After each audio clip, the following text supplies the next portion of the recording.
a realização do desejo ela não traz felicidade. As pessoas começam a entender isso. O que traz bem-estar é uma busca do desejo. As pesquisas mostram, por exemplo, pessoas que eram pobres, se queixavam disso, ganharam na loteria.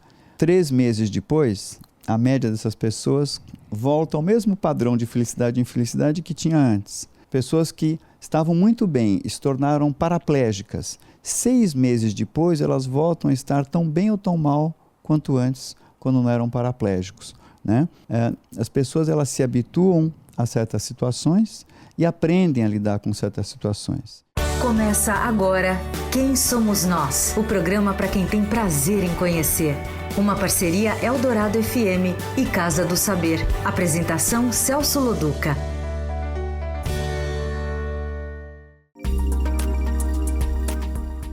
Boa noite, está começando o Quem Somos Nós, um programa em parceria da Rádio Eldorado e a Casa do Saber. Toda segunda-feira a gente vai conversar com alguém que conseguiu destaque na sua área profissional a ponto da gente se interessar na visão dessa pessoa sobre quem somos nós. Nós vamos ter aqui poetas, cientistas, escritores, religiosos, músicos, todo tipo de gente que pode nos ajudar com o olhar deles a entender quem somos nós. Nesta série, nós vamos tentar descobrir quem os estudiosos da mente acham que nós, seres humanos, somos. Eu sou Celso Loduca e hoje aqui comigo e com as pessoas que vieram assistir o nosso encontro está o doutor em Psicologia Clínica da PUC de São Paulo, Luiz Alberto Hans. Ele é um dos grandes conhecedores de Freud e vem se interessando bastante sobre os temas de felicidade, relacionamentos amorosos e educação infantil. Boa noite, Hans. Boa noite, um prazer estar aqui com vocês hoje. Prazer é nosso. Vamos lá para a primeira pergunta. Quem é você? Bem, eu sou um psicólogo clínico e como todo psicólogo clínico também tenho forte um olhar antropológico. O tempo inteiro estou olhando para mim mesmo e para os outros como membros de diferentes tribos, né? E sou alguém, como todos nós, em busca de alguma coisa que não sabe muito bem o que é. Boa, então você está no lugar certo, porque nós também não sabemos nada. Aqui a ideia é essa mesmo. Então, Hans, eu andei lendo algumas coisas sobre você antes, para não passar vergonha. Você é um cara que tem um olhar sobre a felicidade e... não sei se a palavra é felicidade, mas vamos usar assim, ou sobre o bem-estar e como se fazer isso no mundo atual, contemporâneo e etc. Eu queria que você começasse falando sobre isso. Ok, olha, a primeira coisa é que, embora a gente diga que o ser humano, por natureza, busca a felicidade, isso é uma coisa relativamente nova. Do jeito como a gente entende felicidade, isso vem acontecendo há mais ou menos 30, 40 anos. Antes disso, quando a palavra era usada em outros sentidos, né? Para falar. Quais? Então, a palavra felicidade, dependendo da língua, por exemplo, fortuna, né, no latim, tem a ver com sorte e com fartura. Na verdade, o homem que tinha poucas possibilidades de lidar com o seu meio, ele estava feliz quando chovia, quando as coisas na lavoura cresciam, quando havia fartura, né? E isso era muito uma questão de sorte. No inglês, happiness, né? É aquilo que acontece. Isso é um joguete dos deuses, do destino. E sorte era que as coisas acontecessem de um jeito bom. Os gregos começam a mudar um pouco isso e pensar na felicidade como um estado interno mais imune.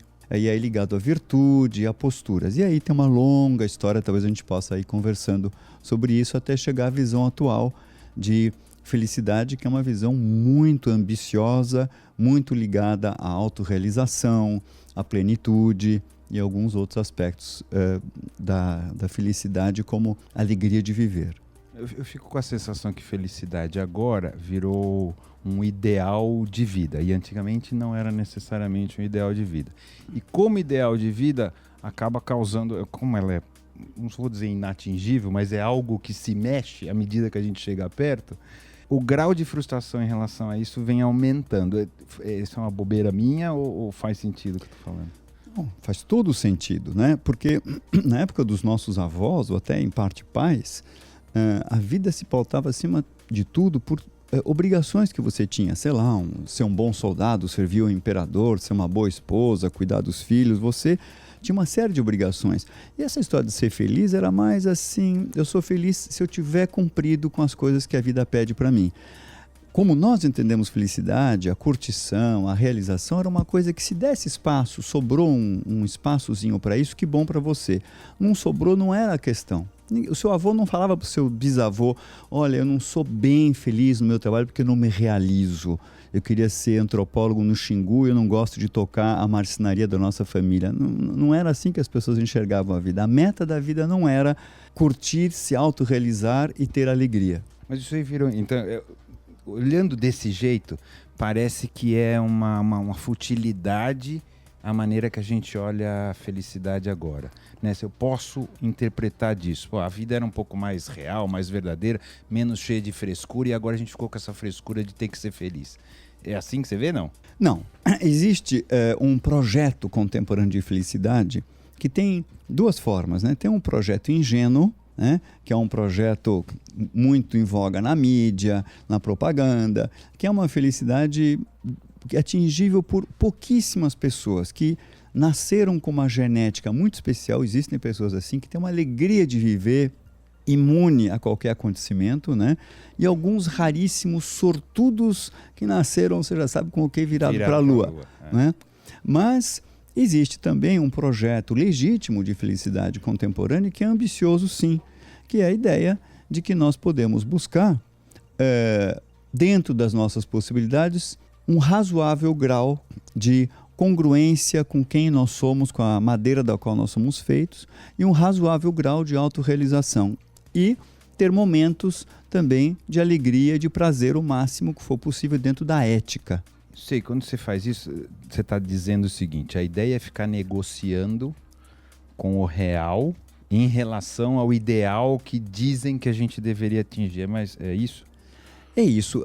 Tem vários estudos que mostram que essa idealização que a mídia propõe da felicidade está trazendo para as pessoas um ônus de ter que ser feliz que faz com que elas comecem a se medir, se comparar com modelos irreais e se sentir tremendamente fracassadas. Então, mas você acha que a mídia propõe por quê? Bom, primeiro... você acha que é uma conspiração mundial para fazer as pessoas ficarem se sentirem menores e fracassadas? Ou é uma ansiedade que as pessoas têm e de repente isso é espelhado na mídia? A mídia, ela em parte repercute e amplifica fluxos que já estão percorrendo a sociedade. Mas basicamente a ideia é a seguinte, vende muito...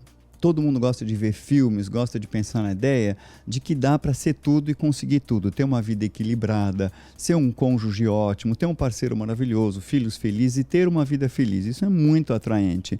E isso vende mais, e vende mais revista, vende mais produto, é bonito de se olhar e dá muito prazer para todo mundo. Mas é atraente mesmo, independente de não ser verdade. Claro. Não é? A gente gostaria, não é isso? É.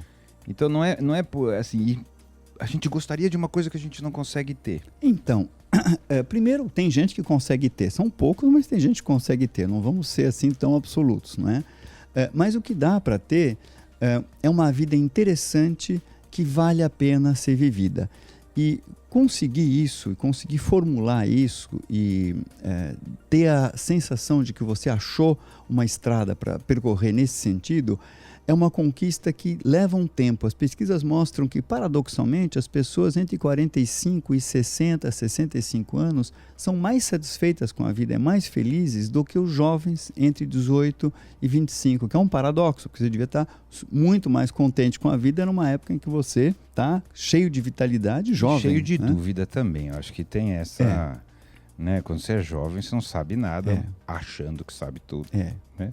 Mas tem um monte de dúvida, eu acho que tem muita coisa interna que é mais difícil de lidar, não é isso? Muita dúvida, muita confusão, ideais que não são os seus, que você galopa atrás deles, né? Como o cavalo atrás da cenourinha, ou o burrinho, né? Atrás da cenourinha, e aos 35, 40, você fala, peraí, mas eu estou correndo atrás do quê? Né? Não é nem disso que eu gosto. Eu quero ainda pegar mais um pouquinho sobre esse assunto, porque parece, quando você fala, tá bom, nós temos que ficar com o aceitável, parece que é um prêmio de consolação. Parece uma mini derrota. E que crescer e amadurecer é aceitar essa mini derrota. É isso? Olha, É uma derrota frente a um projeto idealizado de ficar gozando o tempo inteiro, né? Frente a isso, isso realmente vai ser muito difícil para a enorme maioria das pessoas. Nesse sentido, é uma derrota. Você vai ter que reajustar o seu plano e aterrissar no planeta Terra, né? Mas ainda assim, é possível sim ter uma vida muito interessante, muito engajada. Deixa eu fazer um comentário que talvez esclareça isso bem. Um dos maiores estudiosos do tema é um psicólogo americano chamado Martin Seligman. E ele sugere utilizar um termo, ao invés de felicidade, termo bem-estar, e na verdade um outro termo maravilhoso que ele utiliza, que é título do último livro dele, é florescer. Que talvez o que nós devamos pensar hoje é cada um buscar o seu florescimento, né?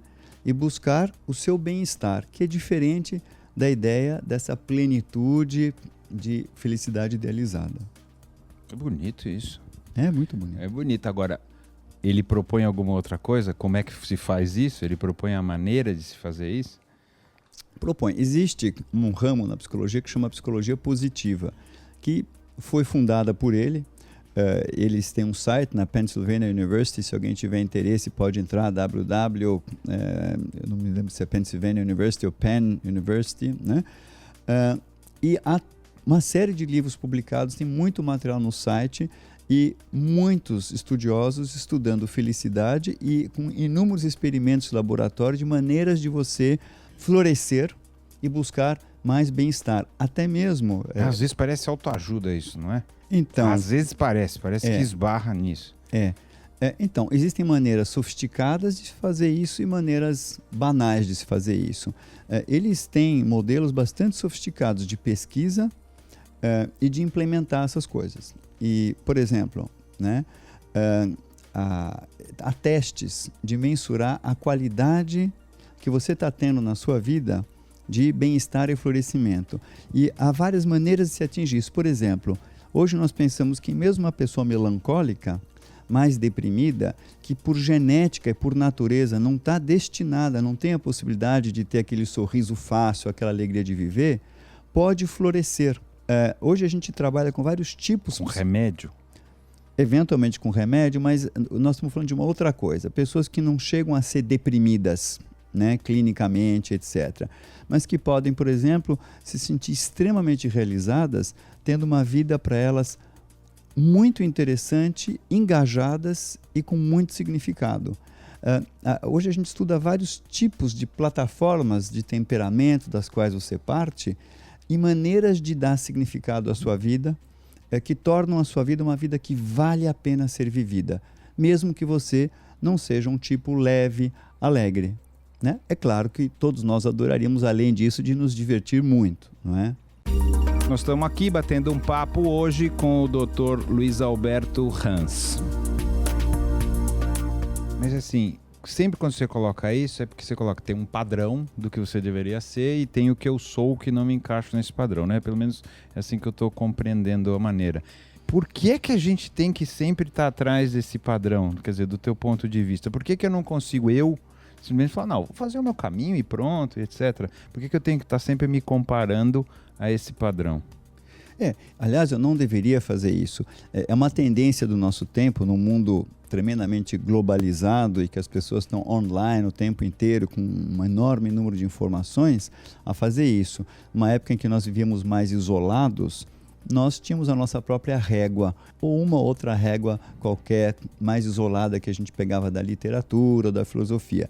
Agora, nós trabalhamos muito mais com alguns padrões e a gente fica se comparando a isso. Isso também há vários estudos que mostram, você tem razão nesse ponto, que faz muito mal para a nossa psique a comparação. Contra a felicidade, tem duas coisas especialmente terríveis. Ficar se comparando e tentando atingir padrões e ter ideais irreais de felicidade, né? Isso torna as pessoas especialmente infelizes, né? De novo é o Platão. O Platão é o cara, parece que fez mais mal que todo mundo quando ele criou essa ideia de que tem um mundo ideal, um mundo real e que em algum momento tem que juntar todo mundo de alguma maneira. Fala, eu tô começando a não gostar do Platão, porque no final volta sempre ver o ideal e o real e a crise que isso causa nas pessoas. Com relação a Platão, eu acho que o caminho que ele percorria não era exatamente de criar um padrão que as pessoas tinham de se espelhar e atingir. Agora, com relação ao mundo contemporâneo, isso é algo que nós vamos ter que, aos poucos, o rio vai ter que achar de novo o leito dele, e essas pesquisas, por exemplo, da psicologia positiva vão nesse sentido, voltar-se mais ao seu próprio temperamento e às suas medidas, e poder gerar uma coisa que se chama congruência. Quer dizer, o que é bem-estar? Deixa eu te falar em poucas palavras. O que seria hoje uma vida que vale a pena? É uma vida congruente, na qual 3 coisas se alinham, né? Uma é a sua natureza, a sua psicogenética.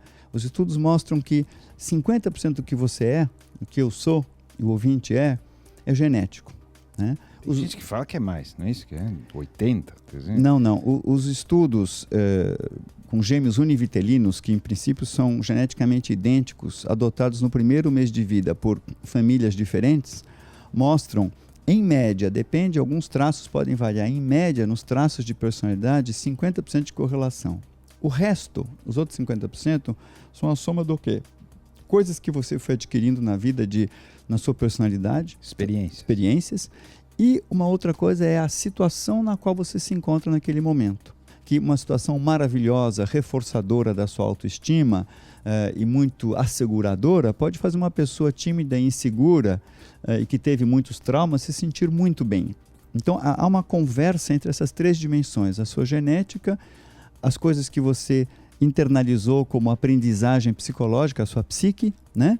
E a situação atual. Essas 3 coisas conversam, essas 3 dimensões. Quando elas estão alinhadas e congruentes, há uma sensação de muito prazer, de significado e, nesse sentido, de o máximo possível de plenitude. A questão é, a parte genética a gente, obviamente, não controla. Os acontecimentos a gente tem um controle muito baixo, tá certo? Sobre eles também, as coisas acontecem fortuitamente. Então, a sensação de que a gente pode lidar com a nossa felicidade, ou lidar com a nossa vida, independente da felicidade, ou que a gente tem alguma escolha, algum tipo de arbítrio, ou de livre-arbítrio, que de livre já não é muito, porque se metade já não é, tá certo? Essa sensação, a gente inventou isso. Quer dizer, a gente está ao sabor da nossa genética, ao sabor dos acontecimentos, um pouquinho talvez a gente interfira e a gente resolveu inventar a ideia de que a gente escolhe só para se sentir melhor, é isso? Digamos que a nossa genética é o nosso hardware. Digamos que o que a gente atribui a nossas escolhas, aprendizagens, decisões é o software instalado. E a situação externa é o que está sendo chamado aí do programa, não é? De performance. Nós conseguimos, e isso os estudos mostram, muita coisa através do trabalho psicológico, seja em consultórios, seja o que a vida nos ensina e a gente vai adquirindo. Então, essa condição psicológica de interpretar uma situação e aprender a lidar com ela permite muitas conquistas e, por isso, em parte, aos 40, 45 anos, há um incremento forte do bem-estar das pessoas, em média, porque elas começam a entender bem melhor do que se trata. Pelo autoconhecimento, por compreender as coisas melhor, existe um apaziguamento, é isso? Um apaziguamento. Há vários fatores, mas do ponto de vista psicológico, esse é um delas. Elas conseguem diferenciar melhor o que são os ideais, os valores delas e os que elas seguiam simplesmente porque eram ideais sociais meio ocos, mas que na hora, na juventude, pareciam ser delas e fazer sentido. Elas conhecem melhor a relação entre o seu desejo e as suas possibilidades e elas conseguem também perceber quando que a realização do desejo ela não traz felicidade. As pessoas começam a entender isso. O que traz bem-estar é uma busca do desejo, né? As pesquisas mostram, por exemplo, pessoas que eram pobres, se queixavam disso, ganharam na loteria. 3 meses depois, a média dessas pessoas volta ao mesmo padrão de felicidade e infelicidade que tinha antes.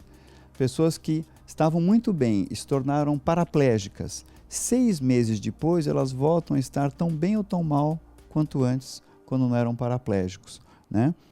As pessoas elas se habituam a certas situações e aprendem a lidar com certas situações. Uma outra coisa interessante são as poucas qualidades do amadurecer, do envelhecer, são essas. Existe uma coisa chamada crescimento pós-traumático. A maioria de nós tem traumas ao longo da vida. Perdas importantes, falências, fracassos profissionais, amorosos, etc. Em média, apesar da gente falar muito em estresse pós-traumático, a população, em média, tem um fenômeno que se chama crescimento pós-traumático, né? Que é, após o trauma, a maioria das pessoas que não tiverem alguma perturbação mais importante, alguma limitação, elas, depois de um tempo de sofrimento, elas aprendem a sobreviver, a lidar com aquela situação, se preparam melhor, valorizam melhor certas coisas que já tinham ou que virão a ter e começam a reportar uma sensação de prazer e de sentido da vida maior do que antes daquele trauma. Então, ao contrário do que então se fala, quer dizer, é ridículo que eu vou falar, mas não é isso, né? Quanto mais trauma, melhor, mas assim, a dificuldade, e todo mundo acho que sabe um pouco disso, a dificuldade ou a tristeza, ou seja lá o que for, é o que faz você crescer, não é isso? Felicidade não costuma ensinar muito, tristeza costuma ensinar mais. Tristeza, eu diria, desafios, enfrentamentos, traumas costumam exigir de você uma superação.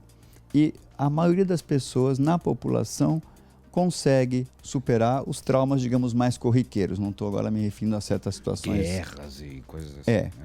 Isso, né? Coisas mais normais. Isto. Nós estamos aqui batendo um papo hoje com o Dr. Luiz Alberto Hans. Quando você falou disso, você estava falando sobre o desejo, né? Sobre a ideia do desejo e como lidar com o desejo. Aí quando a gente vai para uma tradição oriental, é o oposto, é anular o desejo, né? O conceito de estar em paz ou bem-estar, seja lá o nome que a gente vai dar para isso, é anular o desejo, não tê-lo. Uhum. E eles parecem tão felizes também, né, lá no Oriente. Então, como que você vê isso? Quer dizer, qual que é cultural, então, o conceito de felicidade, aqui ou lá? Então, o conceito de felicidade, de qualquer maneira, ele é muito cultural. Mas há duas grandes políticas com relação à busca da felicidade, que são milenares. Uma que nós podemos dizer que é a tradição mais budista, que é a ideia de que, quando eu desejo alguma coisa, o Sócrates, no Ocidente, já dizia isso, eu só desejo o que eu não tenho. Eu não fico, por exemplo, desejando uma coisa que eu já tenho. Sei lá, se eu sou brasileiro, eu não fico desejando ser brasileiro, né? Ou se eu sou homem, desejar ser homem. Aquilo que eu não tenho é que eu desejo. Aquilo que eu não tenho e que eu desejo, primeiro, eu corro grande risco de não conseguir. Outro risco que eu corro é, ao conseguir, pelo efeito da habituação que eu mencionei, no caso dos paraplégicos ou outros, e também porque aquilo às vezes era uma ilusão, eu achava que aquilo era o que eu queria, eu me decepciono. Então, o desejo é como água, você pega e escorre pelas mãos. Então, uma visão mais oriental é que um caminho para o bem-estar e a felicidade na acepção da serenidade, da imunidade, é o desapego, é não desejar, que não é um exercício fácil também no Oriente, né? São anos para um monge atingir esses níveis, não é? Na tradição mais socrática, ocidental, freudiana até hoje, há a aposta contrária. É assim, eu vou desejar sabendo que eu vou pagar um preço por isso. Eu vou ter grandes abstinências, eu vou ter decepções, frustrações, mas eu também vou ter picos de euforia, de alegria, de pré-desejo, de celebração. E não há prazer sem desprazer. Então é uma aposta ocidental que vale a pena viver uma vida com todos os picos, porque o desejo eu quero persegui-lo. E talvez a grande sacada é entender, eu vou usar uma imagem de uma estrada, imagina um carro à noite numa estrada com olhos de gato. O desejo seria mais ou menos o seguinte, o carro ilumina os olhos de gato, que é aquilo que você deseja. Quando você chega bem perto da realização do desejo, aquele se apaga e acende o próximo. O que é o bem-estar e o florescer? É talvez entender qual é a estrada que faz sentido para você. É o caminho, as marcas do seu desejo, e percorrer isso é que é o tesão da vida. E não a ilusão de que conquistar mais um dinheiro, mais uma mulher, ter aquele filho, que eu com as coisas vou ser feliz. Eu vou celebrar um momento, eu vou ter um gozo, logo em seguida vai ter uma outra necessidade.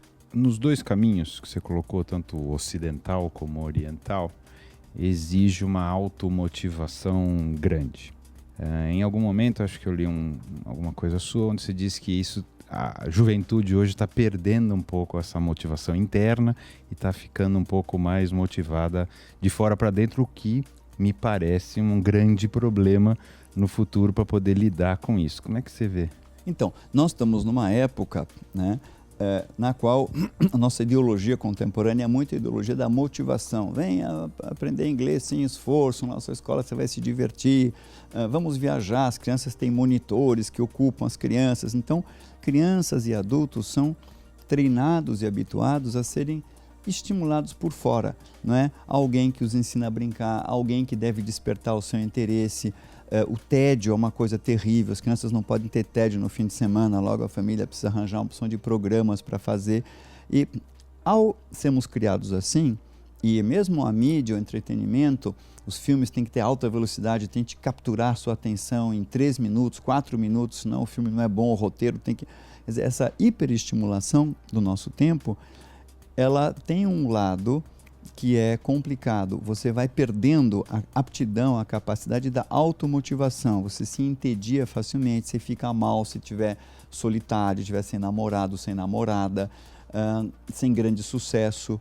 Isso é uma grande ameaça, primeiro, ao bem-estar, né? Porque você não consegue mais gerar as condições do seu bem-estar. E você precisa de uma velocidade tremenda de estimulação que alguma hora se esgota também. Aumenta muito a taxa de depressão, ansiedade, drogas, etc. Então, por que isso está acontecendo? Né? Por que está acontecendo esse fenômeno e onde você acha que isso vai parar?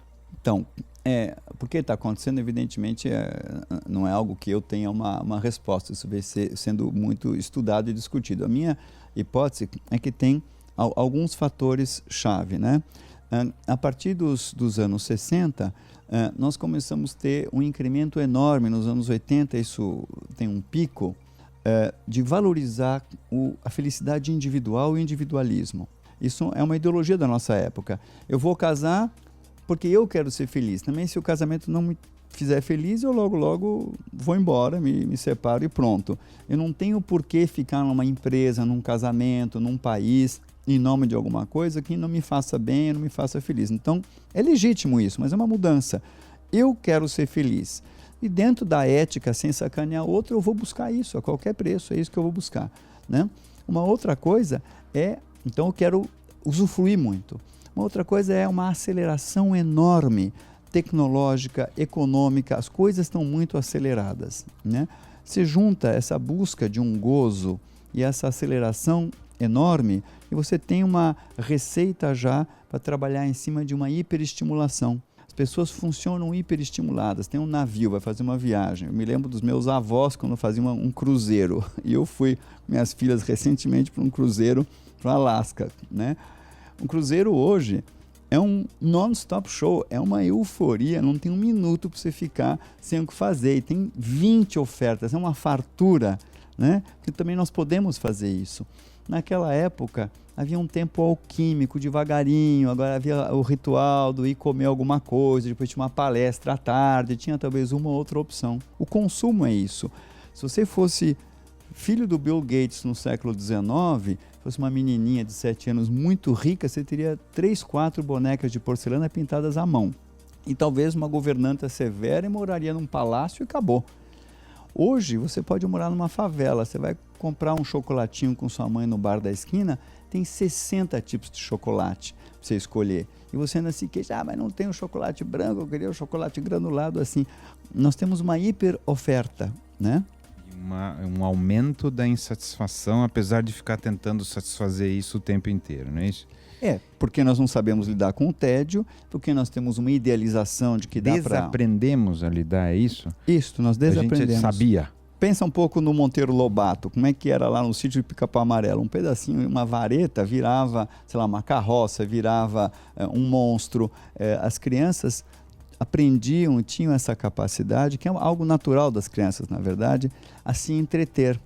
Nós vamos tirando, a televisão tira isso de uma criança, os vídeos educativos tiram isso de uma criança. Você tecnicamente elimina, você tira dela a capacidade de se... Mas e daí, que a gente não é para assistir televisão? Não é para ir o iPad? Nós estamos falando de uma criança, vamos supor que tem uma criança agora, Você fala assim, ó, não pode ver televisão, é isso? É duro isso, vira Waldorf, não é isso? Então, obviamente você não vai criar um ET, e a televisão tem o seu lugar, mas a quantidade de televisão que elas assistem é muito ruim por vários motivos. Primeiro, porque você conta para uma criança, digamos que se eu fosse uma criança, eu te falo, o lobo mau entrou na floresta escura, né, morrendo de fome e babando. Então o seu cérebro está imaginando a baba, a floresta, está trabalhando, você está tenso ouvindo a minha historinha. Se eu vejo isso na televisão, seu cérebro, você está relaxado, jogado, seu cérebro está passivo, já está desenhado para você, já tem tudo prontinho, você só está lá recebendo. As palavras são mais pobres, as histórias são mais dicotômicas, e eu estou desestimulando a sua criatividade, né? Você está passivamente. Isso é provado, assim, com tem inúmeros experiências de neurológicas, etc. Tem inúmeros estudos que mostram isso.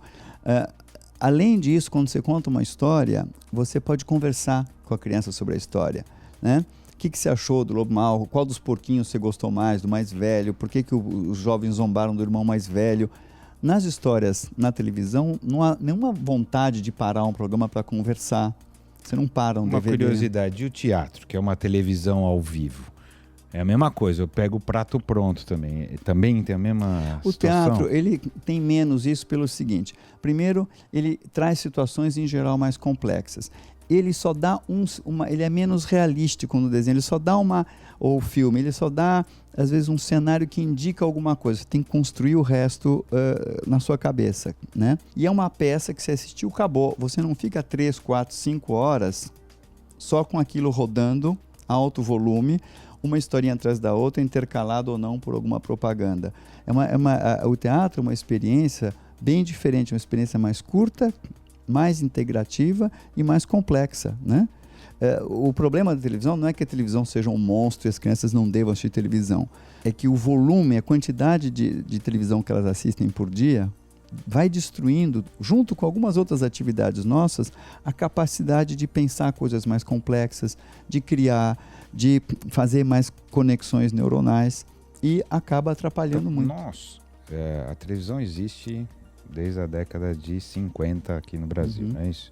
Então isso quer dizer que praticamente todos nós que estamos aqui somos criados em parte pela televisão. Então nós já somos inferiores à geração anterior à nossa, que não tinha esse convívio com a televisão. É assim que dá para pensar? Ou seja, nós temos uma capacidade inferior, não ser inferior, mas uma capacidade inferior de imaginação. É assim que dá para pensar? Tem uma coisa interessante. Você lembra que eu falei no começo que 50% do que você é genético. Quer dizer, pessoas que estão incrivelmente criativas, que são proativas, etc., elas podem assistir 500 horas de TV por dia, não vai fazer a mínima diferença. Mas a média das pessoas não é assim. Em média, as pessoas hoje, que são criadas com uma grande quantidade de televisão, em média, leem menos, têm menos vocabulário, menos repertório para fazer descrições e pensamentos complexos, e elas podem ter aquela criatividade de, sei lá, ter uma sacada na hora. Mas você vê, por exemplo, que pessoas que acabam tendo uma grande criatividade científica ou financeira, etc., em geral, elas leem bastante e elas acabaram em algum momento se enfronhando nisso. Elas saíram daquele mundo mais superficial, só televisivo.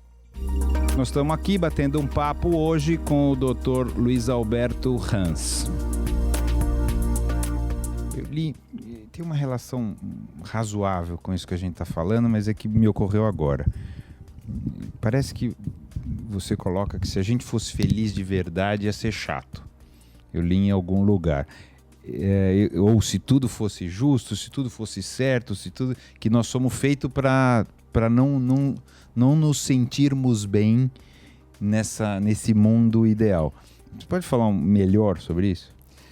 A ideia obviamente não é minha, mas ela tem milênios, mas Freud vai reformulá-la de uma maneira muito interessante. A ideia é mais ou menos a seguinte: a vida, o fato de um ser, de um organismo existir, é um estresse, porque quem está tranquilo, isso também tem um pouco a ver com o budismo. É uma pedra que não está nem aí se ela vai ser moída, supondo que a pedra realmente não viva, né? A gente acha que não vive. Se ela vai ser moída, destruída, etc. Um organismo está, em princípio, preocupado e sendo agredido o tempo inteiro por raios cósmicos, por frio, calor, falta nutriente, tem excesso, está úmido, está o tempo todo num desconforto.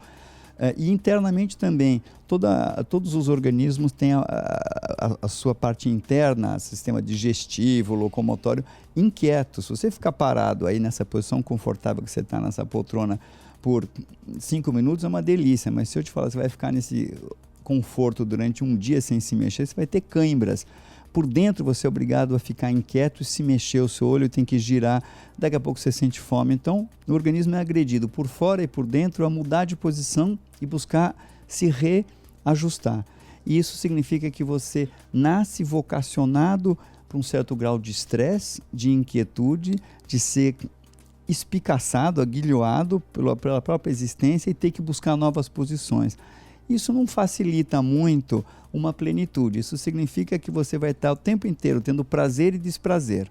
E esse é um tesão da vida, não é? Mas é um tesão que tem o seu preço. Tá bom. É forte isso, eu acho, porque vai contra um pouco tudo que a gente acredita, ou pelo menos boa parte das pessoas acredita, de que não, a gente deve buscar um equilíbrio constante e que isso seria o ideal da humanidade. Isso acho que em todos os sentidos, não só pessoal como político, né, em todos os sentidos. E quando você coloca dessa maneira, você fala, isso aí não vai existir. Nunca vai existir esse momento. É sempre um momento de busca, etc. Então parece que sobra uma angústia de não se conseguir fazer, não é isso? Pode sobrar uma angústia de não conseguir fazer, ou com o tempo pode ter o prazer, a curiosidade, a instigação da busca.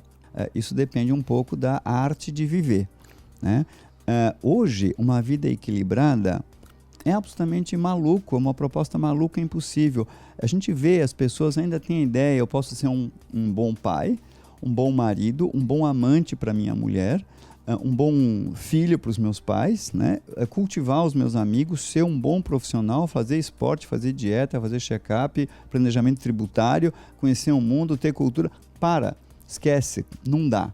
Ou você vai estar meio barrigudo, fazendo pouco esporte e está se matando de trabalhar e talvez ser um bom marido e um péssimo amante na cama para sua mulher e um pai meio relapso. Ou você é um maravilhoso pai, um bom amigo, mas um profissional mais ou menos.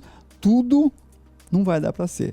O que dá para ter é em diferentes momentos você dar diferentes ênfases e ter uma vida que você vai descobrindo qual é, você vai ter que ir formulando isso, que vale a pena, que seja interessante. Isso dá, mas não... O conceito de vale a pena é bastante pessoal, não é isso? Totalmente.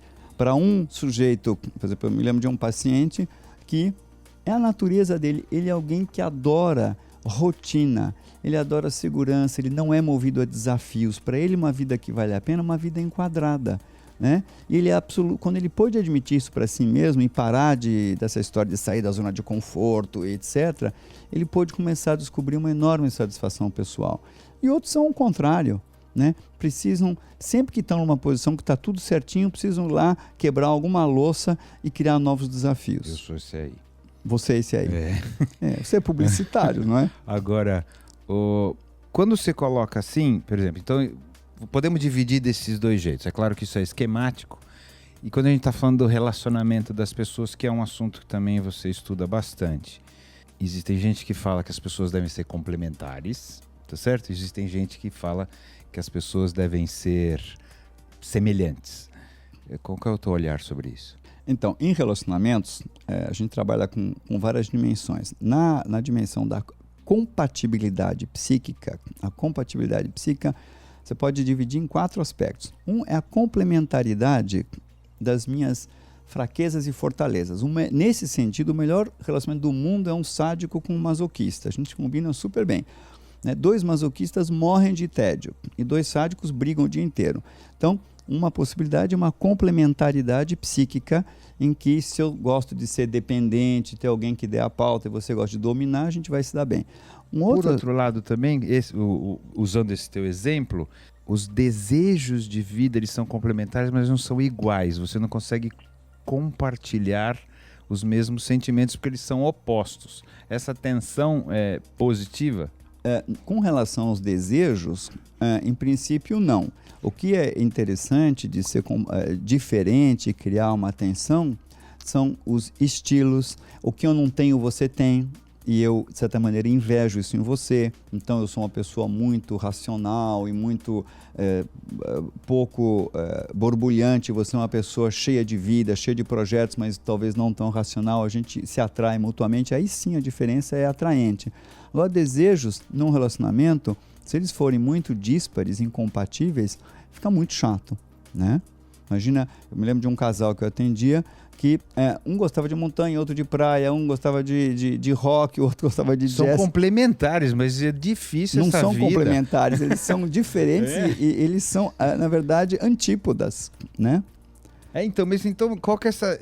Então vamos voltar. Eu sei que eu não deixei você falar ainda dos caras que sentem a mesma coisa, mas eu quero... Porque qual que é a diferença entre antípodas e complementares? Porque é quase a mesma coisa, não é? Vou te dar um exemplo. Tem um casal que eu me lembro que eu atendi ano passado, em que a mulher era absolutamente obsessiva e perfeccionista. As roupas tinham que estar guardadas em degradê, a chave naquela gavetinha bonitinha. O cara, um DDA, déficit de atenção, bagunçado. Isso, se outros itens no casamento estiverem compensando, dá para levar. Mas esses dois itens são... Um repele o outro. É insuportável para uma pessoa que é um DDA viver com um perfeccionista. É horrível para um perfeccionista viver com um DDA. Não é complementar. Se repelem mutuamente, né? É diferente de uma pessoa que, por exemplo, adora dominar e dar opiniões, uma pessoa que tem uma tendência a ser dependente. Aí é muito complementar, é uma delícia para os dois. Mesmo não sendo bom para a pessoa que é dependente, porque teoricamente você olha, os dois, ela não deveria ser dependente, né? Ela deveria ter a opinião dela e não querer dominar, mas de alguma maneira não depender do outro. Não faz mal para ela e ela gosta do mesmo jeito? Então, tem pessoas que são dependentes e encontram um parceiro perfeito que complementa isso que nela é um déficit. E juntos eles funcionam muito bem. Mas eu dei apenas um exemplo de duas complementaridades. Existem complementaridades em que não está em jogo um déficit de um ou de outro, mas simplesmente combinam. É simplesmente complementar. Eu dei um exemplo em que tem um déficit. Claro. Né? E te dei um outro em que há duas personalidades que se repelem. Há vários jogos, é como um caleidoscópio de coisas que vão se juntando, que podem dar muito certo ou que podem dar muito errado num relacionamento. Outro assunto que você é um cara especialista, a gente esbarrou quando a gente estava falando da televisão, mas eu queria falar um pouco mais sobre a educação de crianças, né? Então você falou que as crianças precisam ser estimuladas, que hoje elas estão recebendo tudo muito fácil, né? Eu posso resumir assim, não? Pode, elas não estão tendo chance de se experimentar e está tudo já sendo dado para elas com modelos. Em todos os níveis, né? Não só a questão da televisão, acho que em tudo. Em muitos níveis, Que criança, então, que tipo de criança que nós estamos criando? Então, nós estamos...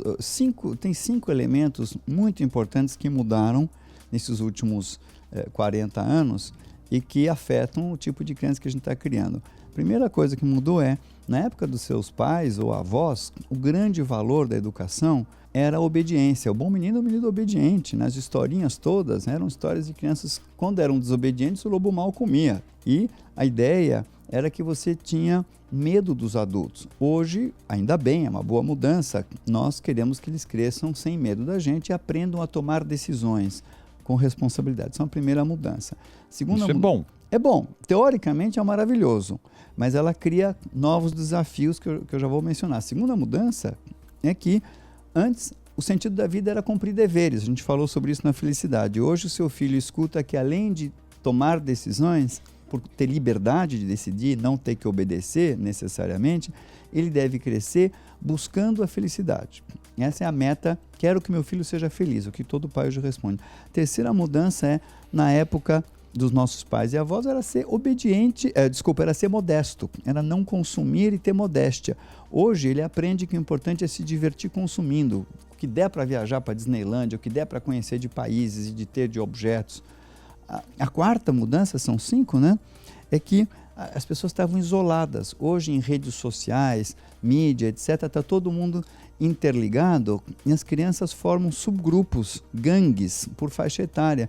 Então, o conflito de gerações é imenso.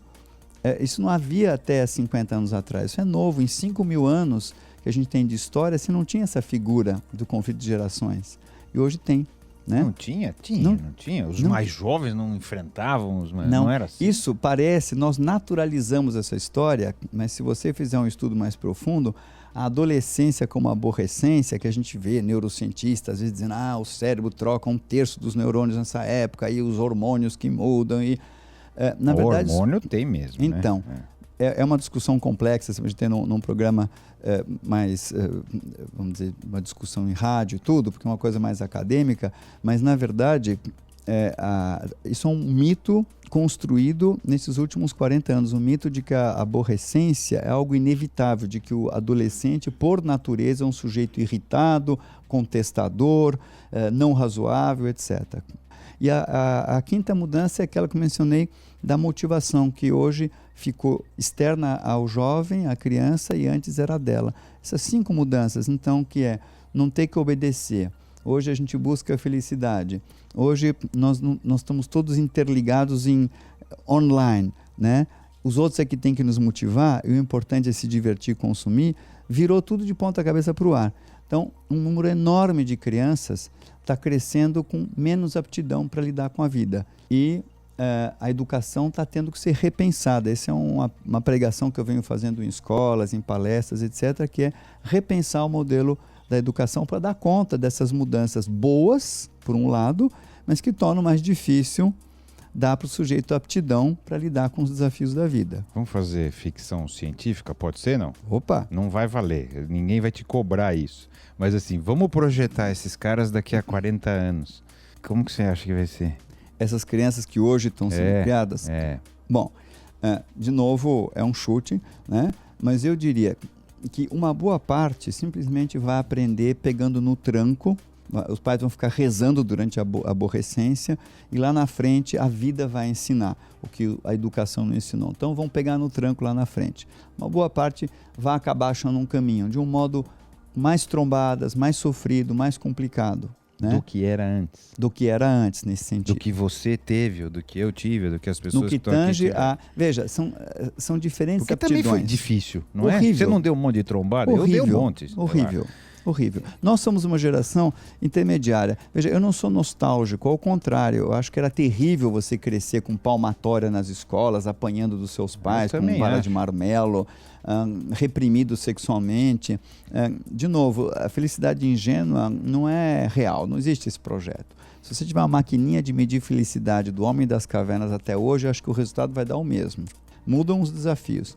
Mas nós estamos falando assim, essa geração, ela não vai ter certas aptidões que a outra tinha, e vai ter outras que a outra não tinha. O que se perde e que a vida vai ensinar? Capacidade de lidar com frustração. Isso era melhor na geração anterior, né? Por uma série de razões. Isso essa nova geração vai aprender no tranco, na marra, bem mais tarde, né? Outra coisa é lidar com um pensamento mais coletivo e menos individualista. Isso também vai ser um desafio para os nossos filhos, né? Algo a aprender na marra. E uma terceira coisa é automotivar-se. Também as pessoas crescem muito dependentes de ter festa, ter namoro, ter viagem, ter diversão. É difícil lidar com a ausência dessas coisas e conseguir buscá-las com competência sem entrar em desespero, não é? Mas parece uma distopia. Quando você vai falando, parece que vai ser ruim lá na frente, né? As pessoas não vão conseguir se automotivar. Não, elas vão aprender com a vida. Uma parte das crianças vai ter isso porque já tem isso na sua genética. Uma outra parte vai ter que aprender com a vida. E eu imagino, já está tendo esse caminho, que a educação vai mudar muito e vai resgatar o lado positivo que se perdeu. Então, que é ensinar a pessoa a se motivar, estimular que ela própria se motiva, resgatar um pouco um pensamento também mais coletivo, resgatar um lugar adequado para o senso do dever, colocar o gozo pessoal, a autorrealização subsumida à ética. Nossa, mas parece tão distante, parece que está tudo caminhando para o outro lado. Não é isso do que você está falando ou não? Eu acho que nós já temos sinais grandes Veja, no Brasil tem vendido muito agora um livro que é alguma coisa com as crianças francesas, não dão chilique, eu não lembro agora do título, mas alguma coisa nesse sentido, não é? Livros sobre limite, é o grande tema. Cada vez mais, em diversos países e também no Brasil, está havendo um resgate. Nós fomos muito libertários, porque as crianças vinham de uma educação horrivelmente repressora até os anos 50. E nós temos todos os ecos aí dos anos 60, 70. Se não me engano, a palmatória era legal na Inglaterra até os anos 90, não é isso que foi?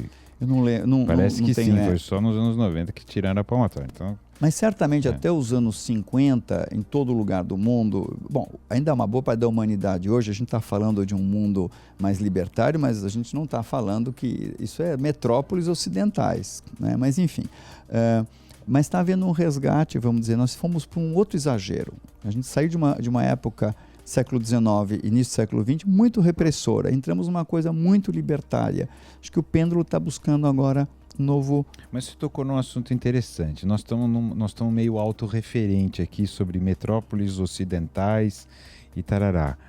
Mas aí existe um pedaço grande do mundo, que às vezes até que vive num pensamento de Idade Média, vamos dizer assim, né?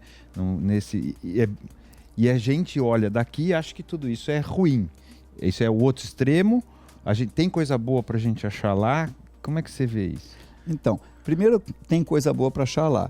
Não só o nível de bem-estar das pessoas, as pesquisas mostram coisas inacreditáveis, que casamentos em que você conhece o seu noivo, sua noiva no dia do casamento, como nas comunidades Sikhs, ou casamentos... Na Índia, né? Na Índia, ou casamentos forçados em várias... ou sociedades em que a mulher é reprimida, tem vários tipos.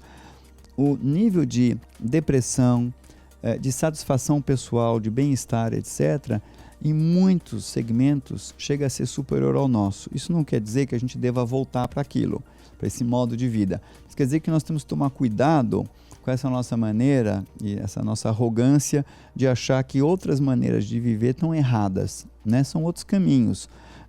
Mas geralmente, quando você é picado pela mosca azul de poder escolher, de ser livre, as pessoas preferem o ônus do peso do ser livre do que... né? Mas isso não significa que essas sociedades mais repressoras produzam pessoas necessariamente mais infelizes. O que também é estranho, porque teoricamente no mundo ideal a repressão devia causar coisas ruins. Eu li sobre um cara na Índia defendendo muito essa questão do casamento escolhido pelos pais, porque ele falava assim, não, eles me apresentam 3, 4 pessoas e eu escolho uma, né? Quer dizer, ele escolhe, mas escolhe dentro de na hora, ali, e eu já sei que vai ser aquela mulher, eu já, de alguma maneira, em vez de eu ficar experimentando várias, uma atrás da outra, eu já tenho um panorama naquele momento e já escolho, eu sou muito mais feliz do que se eu tivesse feito de outro jeito. O que, olhando assim, eu falo, uma coisa esquisita. É mais pra mim que tenho 4 casamentos. Certo. Mas eu acho que é um pouco o que você está falando, né? Que é cultural. Né? Primeiro é cultural e depois assim, você já casa com a ideia de que você vai dar certo. As entrevistas que tem com os Sikhs e com outros modos de casamento análogos, as pessoas casam com a ideia de que é para a vida inteira e vão fazer dar certo. E elas se fortalecem no amor a partir de uma aliança de um projeto de vida. Nós aqui queremos o gozo. Mesmo no Ocidente, uma pesquisa interessante, várias, mostram que pessoas que fazem um test drive, os casais moram juntos para ver se é isso mesmo, que deveriam acertar muito mais do que quem não faz isso, quem não mora junto. Tem casamentos muito mais infelizes, se separam muito mais do que ocidentais, que namoram e só vão morar junto na hora de casar. Que é um efeito análogo. Mas um pouco... o que quer dizer isso? Né? Assim, o que significa isso quando a gente...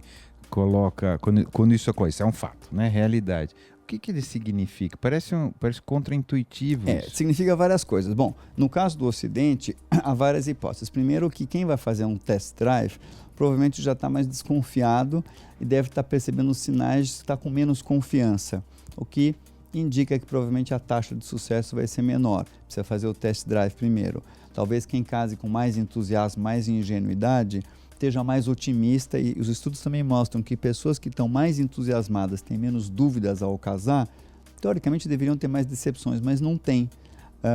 É um pouco complicado a descrição de todos os mecanismos psicológicos nisso, mas em média tem casamentos mais satisfatórios, né? Segundo, que a expectativa também, uma vez que você está fazendo um test drive, você é mais crítico, você fica observando, deixa eu ver como ele guarda as meias, se ele baixou ou não lá na privada depois de fazer xixi, a tábua ou não.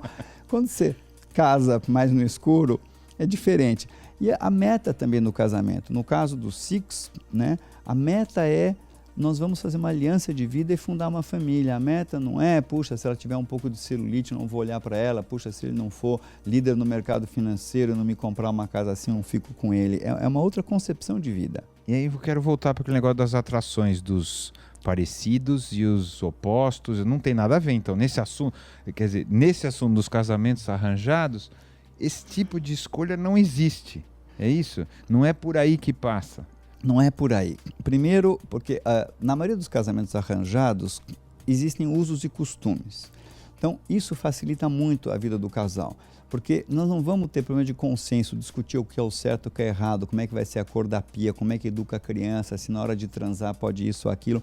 Já tem usos e costumes. Então, por aí já tem muita coisa definida e menos área de conflito. Existe uma hierarquia. Geralmente o homem tem várias áreas nas quais ele comanda e a mulher outras. Também aí já não tem tanto conflito. A ambição de gozo também não existe. A meta da vida não é ficar curtindo. No Six vai tão longe a coisa que se um casal estiver muito apaixonado, a comunidade pode separá-los. Não sei se sabia disso. Não.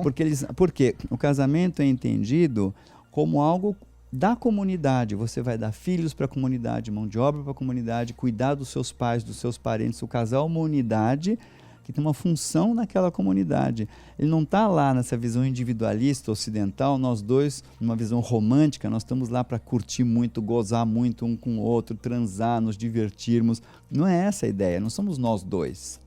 É outro jeito de pensar a vida. Eu entendo, parece que a gente errou então, é isso? Não, de novo, eu falei Fizemos no começo... tudo errado? Não, lembra que no começo do programa eu mencionei que o psicólogo clínico, acima de tudo, é um antropólogo, não é? Há maneiras diferentes de organizar o mundo. Eu atendi uma família japonesa que havia um enorme conflito. A mãe dizia que o filho era um sujeito egoísta e provavelmente perturbado mental porque ele queria estudar antropologia e não estava pensando em sustentar o pai e a mãe e fazer engenharia que tinha mais futuro. Se eu olhasse para isso do ponto de vista ocidental, eu ia dizer, essa mãe é invasiva, não quer a felicidade do filho, está sobrecarregando o coitado, etc. Do ponto de vista japonês, faz todo sentido o que ela diz, porque nessa tradição, o filho vai cuidar dos pais. E a meta da vida é cumprir círculos de obrigações. Não existe a ideia da autorrealização no sentido pessoal individualista. A realização é coletiva. Do ponto de vista dele, que já nasceu aqui no Brasil, ela é uma louca, né? Se eu a tratasse como um terapeuta brasileiro, como uma perturbada, estaria cometendo um enorme erro. Eu fiz uma pesquisa sobre cultura japonesa, terapeutas japoneses, colegas meus, e eu pude entender melhor esse conflito cultural e conversar muito e achamos ali um caminho, inclusive mostrando para ambos esse conflito que era tremendamente cultural. Né? Não tem o certo e o errado, tem a congruência dentro do seu repertório. Né? Esse homem que eu te falei que adorava rotina, ele não é um sujeito medíocre, porque para ele aquilo faz sentido. Você me falou que você é um cara inquieto, que nunca está satisfeito. Eu não posso decretar que você é um baita do neurótico que nunca está em paz com nada. Obrigado. São temperamentos, jeitos, e vai ter um preço, uma delícia e uma dor de ser assim. A questão é entender isso. Lembra da estrada, os olhos de gato? É conhecer a sua estrada e começar a aprender a percorrê-la. Boa. Eu queria agradecer ao doutor psicólogo Luiz Alberto Hans de ter passado o seu tempo aqui com a gente, escarafunchando um pouco a mente nossa, da humanidade, etc., para tentar nos ajudar a chegar mais perto dessa resposta que não existe sobre quem somos nós. Muito obrigado, viu, Hans? Obrigado você, obrigado pelas pessoas que vieram hoje. Você ouviu Quem Somos Nós? Uma parceria Eldorado FM e Casa do Saber. Apresentação Celso Loduca.